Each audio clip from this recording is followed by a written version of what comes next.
À Notre-Dame-de-Mont, le personnel de l'EHPAD était déjà sous tension depuis des années, mais avec 15 salariés en arrêt maladie, le fonctionnement normal est devenu quasiment impossible. Le médecin coordinateur, qui a pris le relais de la directrice en burn-out, parle d'une maltraitance institutionnelle. Quand elles sont venues m'allonger, eh bien, normalement, elles doivent être deux. Eh bien, elles sont une. La fille avait mal accroché aux lèvres malades pour m'allonger, vous savez, et ça s'est décroché. C'était pas bien mis. Et puis, alors, je suis tombée sur l'épaule. Et puis, j'avais la clavicule fêlée. À l'origine du malaise, un manque d'effectifs et une mauvaise organisation du travail qui conduisent à l'épuisement professionnel.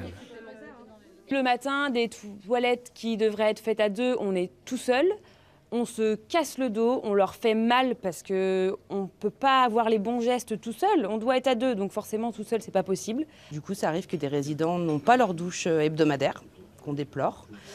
C'est des repas qui sont de plus en plus rapides, des gens qu'on fait manger au lance-pierre parce qu'ils n'ont pas le temps de manger correctement à leur rythme.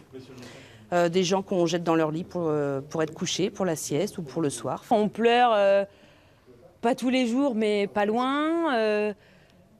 On est écouté sans être écouté. Heureusement qu'on a une équipe qui est hyper soudée.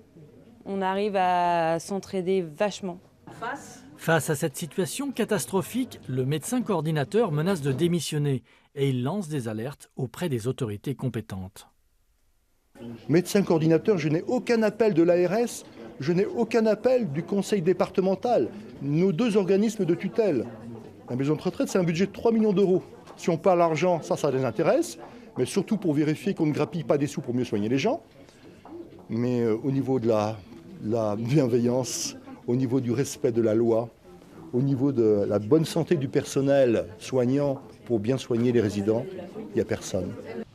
L'urgence, c'est au moins de remplacer les absences, mais même ça semble compliqué. Il y a une vingtaine d'années, travailler dans un EHPAD était vraiment une vocation. Nous avions de nombreux jeunes qui voulaient s'investir dans nos établissements. Pourquoi aujourd'hui nous avons de telles difficultés de recrutement? Si aucune solution n'est trouvée rapidement, la situation risque donc d'empirer.